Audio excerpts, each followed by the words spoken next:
ఉండాలా, కానీ 10,600 ఉండాల్సింది ఇవాళ సెంట్రల్ గవర్నమెంట్ 7,600 డిసైడ్ చేసింది. 300 తక్కువ సెంట్రల్ గవర్నమెంట్ డిసైడ్ చేసింది. ఇంకొక ద్రోహం ఏంటంటే రైతాంగం చేస్తున్న ద్రోహము, విదేశాలకు వెళ్ళి పత్తి ఎగుమతికి పర్మిషన్ ఇచ్చేసింది. ఎట్లా పర్మిషన్? 11% ఏదైతే ఉండనో ఇంపోర్ట్ ట్యాక్స్ తీసేశారు. ఏం జరుగుతుంది? మొత్తం దేశంలో ఉన్న రైతాంగం కూడా ఇవాళ అప్పుల్లో ఉన్నటువంటి రైతులకు పంటలకు గిట్టుబాటు ధర రాదు. పత్తి అమ్ముకునే మనం విదేశాల పత్తి కొనుక్కోవాలా. మరి ఏం జరుగుతుంది దేశాల లోపల? ఎవరికి పని చేస్తోంది మోడీ గవర్నమెంట్? ఎవరికి లాభం చేస్తోంది మోడీ గవర్నమెంట్? ఎవరి ఆస్తులు పెరుగుతున్నాయి? ఇక్కడ మెరుగుపరచాలా, ఇది రాజ్యాంగం చెప్తున్నది. జాబ్ సెక్యూరిటీ ఇవ్వాలా, ఇది రాజ్యాంగం చెప్తున్నది. ఇక జాబ్ సెక్యూరిటీ లేదు, ఉచిత విద్య లేదు, ఉచిత వైద్యం లేదు, మొత్తం కార్పొరేట్ కంపెనీలకు లాభం చేసే పరిస్థితి జరుగుతుంది. కాబట్టి మిత్రులారా, ఈరోజు దేశంలో ప్రజాస్వామ్యం కాపాడలేదంటే ప్రజల యొక్క కేంద్ర ప్రభుత్వం అయితే నిరంకుశ వైఖరి అవలంబిస్తున్నదో, మీసా తీసుకురావడము, నాసా తీసుకొని రావడము, దాని తర్వాత సిబిఐని రకరకాల సంస్థల ద్వారా ప్రజాస్వామ్యాన్ని కోరే వాళ్ళ మీద కేసులు పెట్టి, ఉపా కేసులు పెట్టి, మరో కేసులు పెట్టి, వాళ్ళని నిర్బంధం చేసి, భయపెట్టి, బెదిరించి ఇవాళ ప్రశ్నించే వాళ్ళని ఇవాళ లోపల పెట్టాలని చెప్పేసి ప్రభుత్వం చూస్తుంది. ఇదా డెమోక్రసీ? డెమోక్రసీ అంటే ఇదేనా? డెమోక్రసీ అంటే ఏం జరుగుతున్నది? ఒక్క నిమిషం ఆలోచించండి మిత్రులు, ఒక్క నిమిషం. మొన్న జరిగిన బీహార్ ఎన్నికల్లో 63 లక్షల ఓట్లు తీసేస్తే, దయచేసి వినండి ఒక్క మాట, 21 సార్లు ఓటర్ లిస్టులో విదేశీ వనిత పేరు వచ్చింది. విదేశీ మహిళ, విదేశీ మోడల్ పేరు 21 చోట్ల వచ్చింది. విదేశీ మోడల్ ఫోటో 21 ఎట్లా వస్తుంది? విదేశీ మోడల్ ఫోటో ఓటర్ లిస్టులో ఎవరు రాశారు? ఓటర్ లిస్టులో ఎవరు తయారు చేశారు? ఓటర్ లిస్టులో అంటే ఎలక్షన్ కమిషన్ అని చెప్తే బీజేపీ కార్యకర్తలు తయారు చేసి ఇచ్చారా? ఎట్లా వస్తుంది విదేశీ మహిళ ఫోటో 21 సార్లు? టోటల్ బోగస్ ఏతుందో ఇవాళ ప్రజాస్వామ్యాన్ని తమ గుప్పిట్లో పెట్టుకొని ప్రజాస్వామ్యాన్ని నాశనం చేసి ప్రజాస్వామ్య విలువల్ని పోగొట్టేసి తమ అధికారం కొనసాగించాలని చెప్పేసి వీళ్ళు చూస్తా ఉన్నారు. కేవలం దోపిడి దొంగల ఏజెంట్లుగా ప్రవర్తిస్తున్నారు. అదాని అంబానీ దేశాన్ని దోచుకునే వాళ్ళ ప్రతినిధులుగా ఉన్నటువంటి వాళ్ళ దోషాన్ని కుట్రాన్ని మనం గమనించాలా. మన రైతుల్ని కాపాడుకోవాలంటే, మన నిరుద్యోగాన్ని కాపాడుకోవాలంటే, మన ప్రజలు జీవిత పరిస్థితులు బాగుపరచాలంటే ప్రత్యామ్నాయం ఆలోచించాల్సిన అవసరం ఉంది. దానికి వామపక్ష శక్తులన్నీ కూడా ప్రజలందరూ కూడా ఐకమత్యమై మా సమస్య కారణం ఏంటి తెలుసుకొని ఒక నూతన సమాజం కోసం, ఏ రాజకీయ స్వతంత్రం కోసం మనం పోరాడామో, ఏ సోషలిస్ట్ సమాజం కోసం స్వతంత్ర సమరం జరిగిందో అలాంటి ఒక సమాజం, ఒక నూతన సమాజం, దోపిడీ లేని సమాజం, నిరుద్యోగం లేని సమాజం, ఆకలి బాధ లేని సమాజం రావడం కోసం మనందరం కన్ను కట్టుకొని పోరాడాలని చెప్పి చెప్తారు.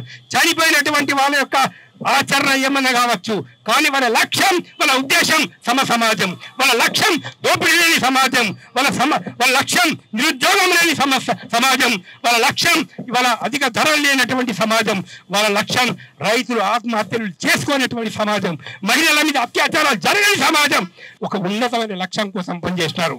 వాళ్ళ విధానాలతో మేము ఏకీభవించకపోవచ్చు, వాళ్ళ పోరాట పద్ధతితో మేము ఏకీభవించకపోవచ్చు, కానీ వాళ్ళ లక్ష్యాలను ఎప్పుడు కూడా మన ప్రజలు అర్థం చేసుకోవడం లేదు.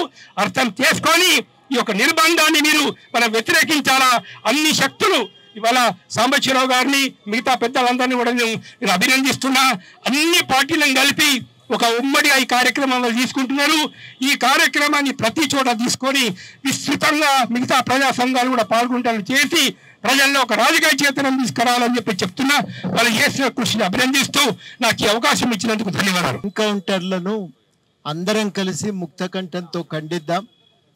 మనం ఖండించటం ప్రధాన కారణం ఏంటంటే ప్రభుత్వము తన అధికారాన్ని దుర్వినియోగం చేయటానికి వీల్లేదు.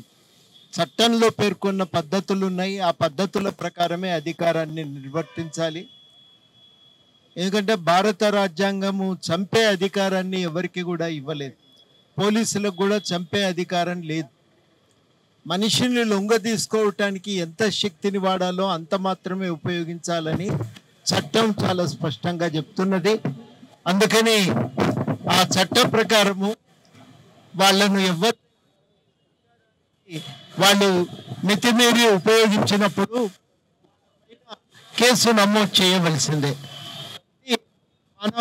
జాతీయ మానవ హక్కుల కమిషన్ సుప్రీంకోర్టు ఇచ్చినటువంటి గైడ్ లైన్స్ ఎక్కడ కూడా ప్రభుత్వం ఈ మార్గదర్శకాలను పాటించటం లేదు. ఈ రకంగా అధికార దుర్వినియోగానికి పాల్పడటం మంచి లక్ష్యం కాదు. ఇది మొత్తంగా ప్రభుత్వానికి ఉండే ప్రజాస్వామిక స్వభావాన్ని, రాజ్యాంగ విలువలకు ఇది ప్రమాదం. ఇది గొడ్డలి పెట్టు లాంటిది. దాన్ని తీవ్రంగా ఖండించాలని కోరుతూ, ఒక కార్పొరేట్ రంగానికి ఏమో మితిమీరిన లాభాన్ని చేకూర్చడానికి ప్రభుత్వం తన అధికారాన్ని దుర్వినియోగం చేస్తూ, అదే ప్రభుత్వం దాన్ని ప్రశ్నించినటువంటి వాళ్ళపై దాడులకు దిగుతున్నది. ఇది మనం చూస్తున్న ప్రభుత్వ విధానాల్లో ఉన్నటువంటి వైరుధ్యం. ఈ వైరుధ్యం ప్రభుత్వంకు ఉండే ప్రజాస్వామిక ఈ విలువల పట్ల వాళ్ళకుండే గౌరవ ప్రతిపత్తులను కూడా తెలియజేస్తున్నది. చాలా సూటిగా ఈ దాడులను ఖండిద్దాం. దీనిపైన ఒక విచారణ జరగాల్సి ఉంటుంది. అది NHRC తర్వాత సుప్రీంకోర్టు ఇచ్చిన గైడ్ లైన్స్. అది ఇందుకు బాధ్యులైనటువంటి వాళ్ళపైన కేసులు, అధికారులపైన కేసులు నమోదు చేయాలి. ఈ డిమాండ్ల సాధన కోసం తప్పకుండా ఈ సమిష్టిగా మనం తీసుకునే నిర్ణయాలకు మా వంతు సహకారం ఉంటుందని తెలియజేస్తూ సెలవు. మావోయిస్టులను మార్చి నాటికంతా కూడా లేకుండా చేస్తామని చెప్పి మోడీ, అమిత్ షాలు ప్రకటించి నక్సలైట్లని, మావోయిస్టులని కాల్చి చంపేస్తున్నారు. మార్చి 26 వరకు డెడ్ లైన్ పెట్టడమే తప్పు అయితే తప్పు. కానీ మార్చి 26 వరకు డెడ్ లైన్ పెట్టిన తర్వాత అంతలోగానే మావోయిస్టులను ఎందుకు చంపేస్తున్నారు? వాళ్ళని చంపేటటువంటి హక్కు మీకు ఎవరిచ్చారు? మీరు రాజ్యాంగం ప్రకారం, చట్టం ప్రకారం చట్టాలను అమలు చేయడానికి అధికారంలోకి వచ్చారు కదా కేంద్రంలో. మరి వాటికి భిన్నంగానే మేము మావోయిస్టులను అంతా కూడా చంపేస్తాం, లేకుండా చేస్తామని చెప్పి అక్కడ అమిత్ షా అంటున్నాడు, ఇక్కడ బండి సంజయ్ కూడా అంటున్నాడు. అమిత్ షా ఒక్కసారి మాట ఇచ్చిండంటే అది అంతమయ్యేంత వరకు వినడు అని చెప్పి అంటున్నాడు. మరి ఆ రకంగా అయితే అమిత్ షా హోంమంత్రి పదవికి రాజీనామా చేసి అలాంటి కార్యక్రమానికి పూనుకోవచ్చు. కానీ కేంద్ర మంత్రిగానే ఉంటూ చట్టానికి వ్యతిరేకంగా, రాజ్యాంగానికి వ్యతిరేకంగా మావోయిస్టులను అనేటటువంటి వాళ్ళనంతా కూడా ఏరేస్తాం, చంపేస్తాం అనేటటువంటి మాట్లాడడం అనేటటువంటి సరైనది కాదు. దీన్ని తీవ్రంగా సిపిఎం పార్టీ వ్యతిరేకిస్తున్నది. అట్లాగే అంతా కూడా ఎన్కౌంటర్లో చనిపోయారని చెప్పి అంటున్నారు. ఎన్కౌంటర్లో చనిపోతే సాయుధంగా ఉండేటటువంటి వాళ్ళ చేతుల్లో AK-47లో ఇతర ఆయుధాలు కూడా దొరికినాయని చెప్తా ఉన్నారు. మరి AK-47 కలిగి శిక్షణ పొందినటువంటి వాళ్ళు ఉన్నప్పుడు వాళ్ళ దగ్గరికి వెళితే కాల్పులు జరిగితే మీరు మాత్రం ఎందుకు కాల్పులకు గురి కాలేదు? పోలీసులకు ఎందుకు గాయాలు గురి కాలేదు? ఇవన్నీ కూడా బూటకపు ఎన్కౌంటర్లే కదా. దీన్ని బట్టి స్పష్టమవుతుంది. ఈ బూటకపు ఎన్కౌంటర్లను సిపిఎం పార్టీ రాష్ట్ర కమిటీ తీవ్రంగా ఖండిస్తుంది, వ్యతిరేకిస్తుంది. ఆపరేషన్ కగారును వెంటనే నిలిపివేయాలని చెప్పి కేంద్ర ప్రభుత్వాన్ని డిమాండ్ చేస్తున్నాం. అట్లాగే ఈ ఎన్కౌంటర్ల మీద న్యాయ విచారణ జరిపించాలని చెప్పి డిమాండ్ చేస్తూ ఉన్నాం. ఈ రకమైనటువంటి పద్ధతుల్లో మొత్తం అడవి ప్రాంతాల్లో గిరిజనులంతా కూడా తరలించి ఆ భూములంతా కూడా కార్పొరేట్ సంస్థలకు అప్పగించాలంటే అక్కడ గిరిజనులకు అండగా మావోయిస్టులు ఉన్నారు. అందుకే మావోయిస్టులు ఏరేసి ఆ తర్వాత గిరిజనులు తరిమేసి ఆ భూములంతా కూడా కార్పొరేట్ సంస్థలకు అప్పగించి లక్షల కోట్ల రూపాయలు దోచుకోవడానికి కేంద్ర ప్రభుత్వం ఈ రకమైనటువంటి చర్యలకు పాల్పడుతుంది.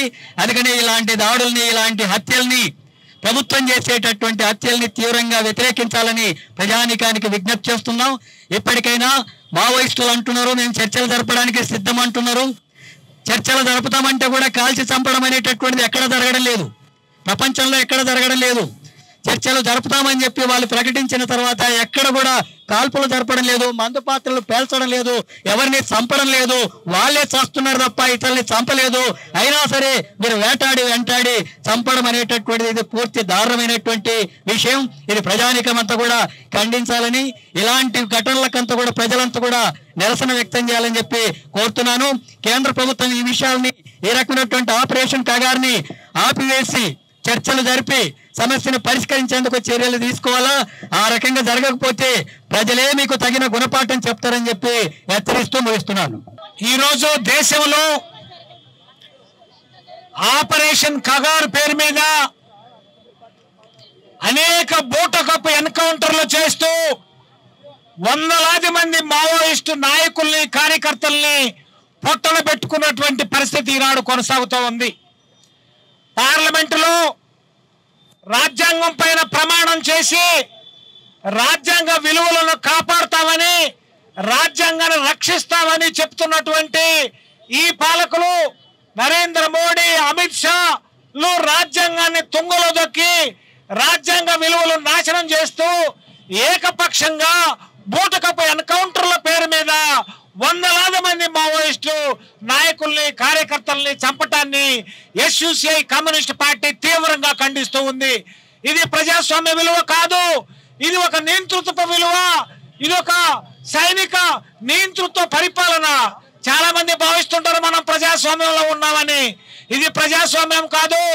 ఈ దేశంలో ఉన్నటువంటి ఆదానీలు, అంబానీలు, గుత్త పెట్టుబడిదారుల యొక్క ప్రయోజనం కోసం అటవీ సంపదలను, ఖనిజాలను ఏకపక్షంగా దోచివేయటానికి, ఆదివాసుల పైన ఏకపక్షంగా అణిచివేత చేసి వాళ్ళని చంపి అక్కడి నుంచి ఖాళీ చేసి ఈ ఖనిజ సంపదని, సహజ సంపదని బూర్జువాలకి, టాటాలకి, బిర్లాలకి, అంబానీలకి, ఆదానీలకి ఒప్పచెప్పేటటువంటి ప్రక్రియ కొనసాగుతూ ఉంది.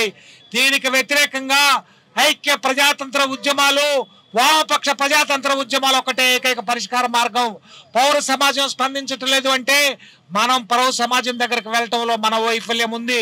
మనం ప్రజల దగ్గరకు పోయి ప్రజాతంత్ర ఉద్యమం నిర్మించినట్లయితే తప్పకుండా వాళ్ళు స్పందిస్తారు. అట్లాంటి ఉద్యమంలో ఎస్యూసీఐ కమ్యూనిస్ట్ పార్టీ ముందుంటుందని తెలియజేస్తూ సెలవు తీసుకుంటూ ఉన్నాను.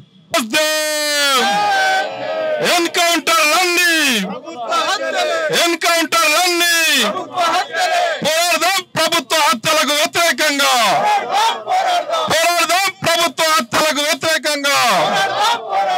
కామ్రేడ్స్ జరిగింది.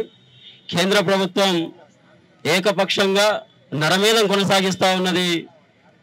అడవుల్లో సహజ సంపదల్ని అంతా దోచేయటానికి, పెట్టుబడిదారి వర్గానికి అప్పచెప్పేందుకు, ఆదాని అంబానీలకు కట్టబెట్టేందుకు ఈరోజు ప్రభుత్వం మావోయిస్టులని హత్యలు చేస్తూ ఉంది.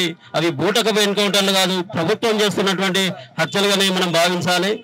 ముఖ్యంగా ప్రజలు, ప్రజాస్వామిక శక్తులు, వామపక్షవాదులు అందరూ ఈరోజు వీధుల్లోకి రావాల్సినటువంటి అవసరం ఉంది. ఇప్పుడు మావోయిస్టుల వరకే పరిమితమైనటువంటి సమస్య దగ్గరికి వస్తుందనేటువంటి విషయాన్ని మన అందరం గుర్తుంచుకోవాల్సినటువంటి అవసరం కూడా ఉంది. వామపక్షాల ఆధ్వర్యంలో ఈ మావోయిస్టుల హత్యాకాండపై రానున్న రోజుల్లో కూడా మరిన్ని కార్యక్రమాలను ప్రజల్లోకి తీసుకెళ్తామని, దాంట్లో సిపిఐఎంఎల్ లిబరేషన్ కూడా భాగస్వామ్యంగా ఉంటుందని తెలియజేస్తూ సెలవు. అప్పట్లో జరుగుతున్న అనేకమైన ఎన్కౌంటర్లకు వ్యతిరేకంగా బూటకపు ఎన్కౌంటర్ల వ్యతిరేక పోరాట కమిటీ, అన్ని ప్రజా సంఘాలు, రాజకీయ పార్టీలు కలిసి ఆనాడు ఏర్పాటు చేసుకుని పెద్ద ఎత్తున ఉద్యమం నడిపిన చరిత్ర ఇవాళ మళ్ళీ మన పక్క రాష్ట్రంలో, మన రాష్ట్రంలో జరుగుతున్న ఎన్కౌంటర్లకు వ్యతిరేకంగా అన్ని రాజకీయ పార్టీలన్నీ కలిసి బూటకపు ఎన్కౌంటర్ల వ్యతిరేక కమిటీ ప్రారంభమయ్యి ఉద్యమాన్ని కొనసాగించే ప్రక్రియ ఏదైతే మొదలైందో, పౌర హక్కుల సంఘం సంపూర్ణంగా దాన్ని ఆహ్వానం పలుకుతూ దానికి సంపూర్ణమైన మద్దతును అందిస్తూ ఉన్నాం. మిత్రులారా, ఆదివాసీ తెగలకు చెందిన హిడ్మాను చాలాసార్లు చంపుతాము అని చాలాసార్లు చంపిన తర్వాత ఇవాళ ఆయనను నిజంగానే భౌతికంగా నిర్మూలించడం అనేది జరిగింది. ఒక్కసారి కేంద్ర ప్రభుత్వానికి హిడ్మా అంటే ఎవరో తెలుసుకోమని, హిడ్మా నేపథ్యం ఏందో కనుక్కోమని, హిడ్మా సాంఘిక, ఆర్థిక, సామాజిక, సాంస్కృతిక నేపథ్యం ఏంటో కనుక్కుంటే ఆయన ఎదిగిన తర్వాత సాయుధుడై చేసిన పోరాటం, దాని వెనుక ఉన్న నేపథ్యం కేంద్ర ప్రభుత్వానికి అవగతమవుతుంది. శాస్త్రీయంగా అధ్యయనం చేస్తే తప్ప అలాంటి వాళ్ళు ఎందుకు సాయుధులవుతున్నారు అనే అంశం మీకు బోధపడదు. ఆయన ఒక ఆదివాసి, మీకు శత్రువు కావచ్చు, పాలకులకు మాత్రమే శత్రువు కావచ్చు, కానీ 80 కోట్ల మంది ప్రజలకు 12 కోట్ల మంది ఆదివాసీలకు ఆయన ఆరాధ్య దైవం. ఇవాళ ఒక్క హిడ్మా చనిపోతే కోట్లాది మంది ప్రజలు కన్నీరు పెడతా ఉన్నారు. ఆ తల్లి ఫోటో ప్రదర్శిస్తున్నారు. ఆ తల్లి దగ్గరికి వెళ్ళి మీరు ఆయనను లొంగిపోమ్మని ఆమె చేత అడిగించారు. ఇవాళ ఆమె చేతిలో భౌతిక కాయాన్ని ఉంచితే ఆమె కన్నీరు మున్నీరై ఏడుస్తూ ఉంది. ఆ భౌతిక కాయానికి అంత్యక్రియలు నిర్వహించడం కోసం వేలాది మంది ఆదివాసీలు వచ్చిండ్రు. ఒక్కటే చెప్తున్నాం, ఆదివాసీ ఆ కన్నీటి వెనుక ఉన్న గాథ, ఆదివాసీ కన్నీరు ఆగ్రహంగా మారి అమిత్ షాను తప్పకుండా చుట్టుముట్టుతుందని మాత్రం తప్పకుండా చెప్పగలం. ఒక మావోయిస్టు పార్టీని అంతం చేస్తామని, హిడ్మాను అంతం చేస్తామని కంకణం కట్టుకొని మీరు అంతం చేస్తారేమో, కానీ 53 సంవత్సరాలుగా ఆ ఉద్యమం చేస్తున్న, ఆ ఉద్యమం అందిస్తున్న చైతన్యం ఏదైతే ఉందో ఆ చైతన్యం, ఆ భావజాలం ప్రజల గుండెల్లో నిగూఢంగా ఉంది. అది ఎప్పుడో పేలిపోతా ఉంది. మార్చి 26, 31 కంటే ముందు, 2026 మార్చి 31 కంటే ముందే ఉద్దేశాలను దగ్గరగా చేరుకున్నామని మీరేదైతే గొప్పగా చెప్తున్నారో ఒక్క సవాలు విసురుతా ఉన్నాం. అంతకంటే ముందు చేరుకున్నామంటున్నారు కదా, అంతకంటే ముందు కాకపోయినా ఏప్రిల్ 1 నాడు దండకార్యంలో మోహరించిన 650 క్యాంపులను ఎత్తివేస్తామని ఒక మాట అనండి. 7 లక్షల సైన్యాన్ని అక్కడ నుంచి ఉపసంహరించుకుంటామని ఒక్క మాట అనండి. మీరు చెబుతలేరు అంటేనే వాళ్ళు అందించిన, ప్రాణాలు పణంగా పెట్టి అందించిన భావజాలం ఏదైతే ఉందో, ఇవాళ 12,000 ఆదివాసీలు ఏం ఆలోచిస్తున్నారో మీరు ఆలోచించగలరా? వాళ్ళు అందించిన భావజాలం సజీవంగా ఉంది. అది ఎప్పుడో ఒకసారి మీ మీద అగ్ని జ్వాలలై కురిపిస్తుందని చెప్పగలం. ఏ పోలీసులు అయితే, ఏ బలగాలైతే హత్యలు చేస్తున్నారో, అమిత్ షా లాంటి వాళ్ళు ప్రోత్సహిస్తున్నారో, వీళ్ళందరూ నేరస్తులే కదా. మేము కావద్దు కదా చెప్పింది జాతీయ మానవ హక్కుల కమిషన్. సుప్రీంకోర్టు కూడా ఉద్ఘాటించింది. ఉమ్మడి ఆంధ్రప్రదేశ్ హైకోర్టు కూడా చెప్పింది. ఎవరైతే పాల్గొన్నారో, ఎవరైతే ప్రోత్సహించారో వాళ్ళ పైన హత్యా నేరం మోపాలని ఇప్పటికైనా ఈ పోరాట కమిటీ డిమాండ్ చేస్తూ ఉంది. ఇప్పటి వరకు ఆపరేషన్ కగార్లో 700 మందిని మొత్తం చంపామని లెక్కలు చెప్తుంటే అందులో 500 మంది ఆదివాసీలు ఉన్నారు, మహిళలు ఉన్నారు, చిన్న పిల్లలు సైతం ఉన్నారు.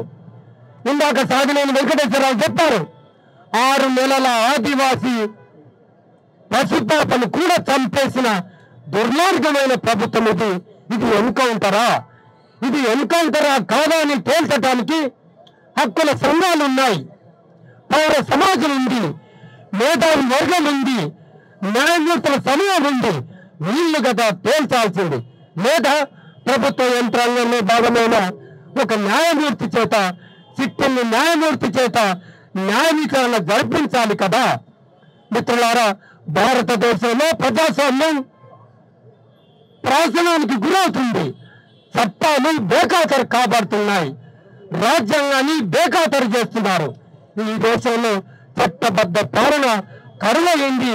ఈ దేశంలో ఒకే ఒక మతం, ఒకే రాజకీయం, ఒకే నాయకుడు, ఒకే దేవుడు, ఒకే నాయకుడు ఉండాలని ఏదైతే ఉందో అది ఫ్యాసిజం.